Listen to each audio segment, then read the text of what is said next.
Sujet amené. Okay, imagine que t'es Don Draper, en 1968 à peu près. Ta Cadillac Coupe de Ville qui est devant chez vous fait encore tourner les têtes, mais le prix de l'essence, lui, il fait juste augmenter depuis des années encore.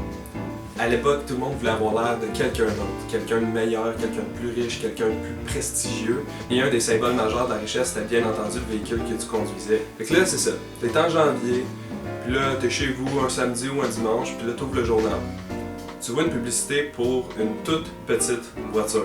Non, ce n'est pas la Beetle. Ça, c'est un peu plus comme les hippies qui aimaient ça à l'époque, puis les gens de haut statut trouvaient ça dégradant. C'est la BMW 2002. Des courses de rallye aux petites rues de banlieue. Aujourd'hui, on regarde dans notre rétroviseur pour en savoir plus sur la BMW 2002.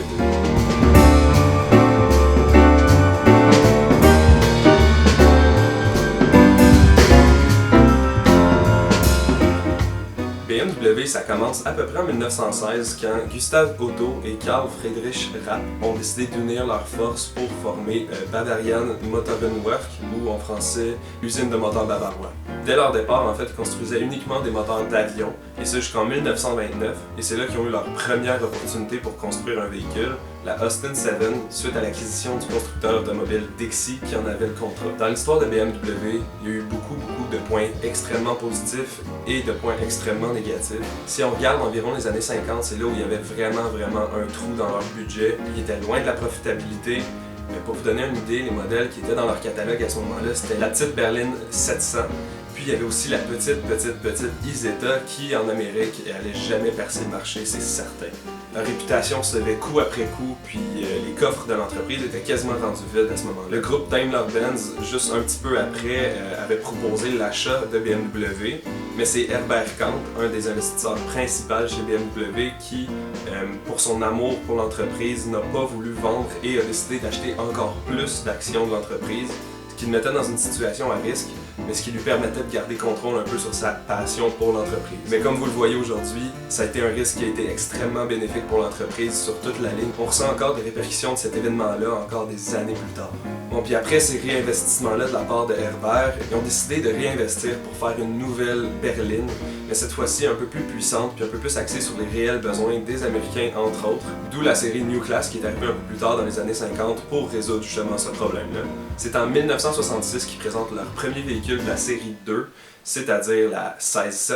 Petite note, au moment de la création de la 1600, c'était pas encore nommé la série 2, par contre plus tard c'est arrivé puis ça l'a repris justement jusqu'à la 1600 pour appeler ça la série 2. La nouvelle 1600 était une réinvention de la New Class dessinée par Giovanni Michelotti, puis devenue rapidement super populaire. Elle a su justement ramener les flots à BMW encore plus et permettre à l'entreprise de développer des nouvelles technologies plus performantes et surtout beaucoup plus plaisantes à conduire.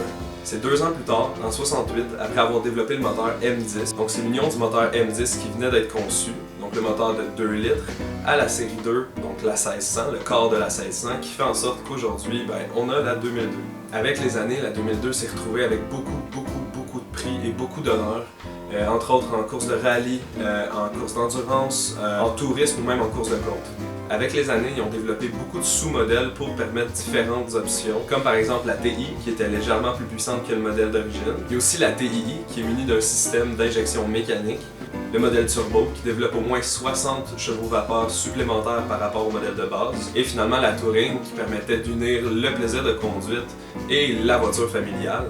Donc c'était le mariage parfait pour faire en sorte que les ventes explosent avec les années à venir. La première fois que j'ai vu une BMW 2002, c'était probablement il y a 7-8 ans, même peut-être plus. C'était juste ici à Sherbrooke, puis c'était la fois où j'ai pris l'autobus de ville que j'ai vu la voiture passer. À l'époque, c'était vraiment pas une habitude à moi de prendre l'autobus de ville. Par contre, la fois où je l'ai pris, j'ai croisé une BMW 2002 dans la rue, puis j'en revenais simplement pas. Je savais que c'était une BMW, mais je connaissais pas le modèle encore. Je savais que j'aimais les vintage BMW, sans nécessairement savoir tous les détails. Puis finalement, je suis tombé complètement en amour avec le modèle. Je savais à ce moment-là qu'il m'en fallait une dans ma vie, mais pour moi c'était un rêve quasiment inatteignable, et ça jusqu'en 2018, où j'ai eu l'opportunité d'en acheter une. Ça, c'est une histoire qui est assez longue. J'avais jamais conduit manuel de ma vie encore. J'étais au travail cette semaine-là, j'ai vu l'annonce sur Kijiji. Je savais absolument qu'il fallait que je me présente. En fait, c'est des rares opportunités au Québec Donc j'ai directement sauté sur l'occasion. En fait, j'ai envoyé plusieurs messages à la propriétaire pour en savoir plus. Puis en fait, j'avais pas l'argent non plus, cash, il a fallu que j'appelle la banque, en tout cas. J'ai fait beaucoup d'efforts simplement pour pouvoir mettre la main sur le véhicule. Là, le matin où on va la voir, évidemment, je savais déjà que j'allais l'acheter, mais j'avais jamais conduit manuel, j'avais jamais été dans une voiture vintage, je savais pas quoi regarder nécessairement pour acheter une voiture de cet âge-là. C'est pour ça que j'ai amené mes deux amis, Guillaume et Jérémy, qui avaient de l'expérience soit avec les vieilles voitures ou avec les BMW. Là, comme je viens de mentionner, je ne conduisais pas manuel, donc j'ai demandé à mon ami Jérémy de conduire à ma place. J'ai demandé de me décrire un peu le feeling. Moi, j'étais assis du côté passager, donc je pouvais quand même sentir un peu l'esprit du véhicule. Mais j'étais déjà en amour, j'étais déjà persuadé que j'allais l'acheter. Puis à ce moment-là, malheureusement, j'avais pas vraiment de levier de négociation parce que c'est une voiture tellement rare que juste cette simple rareté-là fait en sorte que ça fait gonfler les prix. Donc j'avais pas le choix. Puis là, bon, pif paf, tour à la banque, tour à CAA, tour à XY, tout ça. En fait, là, il fallait redescendre de Montréal à Sherbrooke. Donc Guillaume, lui, a pris ma Corolla pour revenir, puis moi, j'ai gardé la BMW avec Jérémy. On est revenu. Sur la route du retour, par contre, ça a été assez périlleux. Le carburateur, il marchait mal. La vitesse maximale, je pense, c'était 90-95 km/h.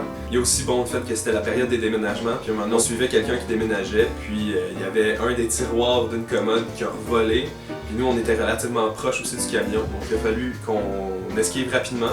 C'est tombé par terre, on est passé par-dessus, on est correct. Le gars il a arrêté. Il a regardé, puis il est reparti super vite, il a même pas ramassé son bois, parce que je pense qu'il voulait être certain de ne pas avoir à payer des dommages sur mon véhicule. Mais tout ça pour dire que depuis 2018, j'ai fait énormément dessus, j'ai appris beaucoup sur la mécanique, sur la voiture, puis surtout sur la gestion du budget. Ce qui peut être un danger avec un véhicule classique comme celui-là, parce que les prix des pièces sont exorbitants, ça prend beaucoup de gestion, beaucoup de contact aussi au travers de la communauté, dans les forums, etc. Mais au moins, je sais que je suis pas seul, parce que justement, les forums sont super garnis de ressources, autant au niveau des pièces, autant au niveau des apprentissages qu'on peut y faire, des méthodes, des trucs et astuces pour savoir comment faire une job plus facilement, par exemple. Puis on en apprend beaucoup aussi pour modifier, réparer ou restaurer même au boulon près, là, les BMW. C'est très populaire chez certains puristes. Mais ce que j'aime aussi de la communauté, c'est que les forums sont aussi ouverts aux puristes qu'aux modificateurs. Donc les restaureurs au boulon près justement sont prêts à payer des prix exorbitants pour un boulon. Mais ils acceptent puis ils aident quand même ceux qui sont là juste pour personnaliser leur véhicule puis le rendre à leur image. Ce que je trouve qui est super le fun finalement, parce qu'une voiture comme celle-là, tu l'aimes pas pour la revendre, tu l'aimes pour la faire toi-même, pour apprendre, pour travailler dessus, puis pour avoir une certaine fierté aussi de ce qui a été accompli.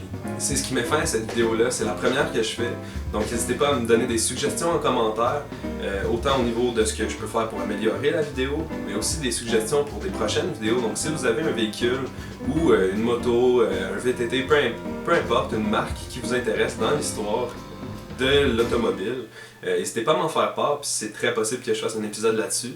Aussi, laissez-moi savoir si vous avez apprécié la vidéo en laissant un petit pouce vert en bas de la vidéo. Abonnez-vous aussi si vous avez apprécié ça, comme ça vous n'allez pas en manquer un. Je vais essayer de faire une capsule par semaine si possible. Puis d'ici là, je vous souhaite une excellente semaine, puis à la prochaine.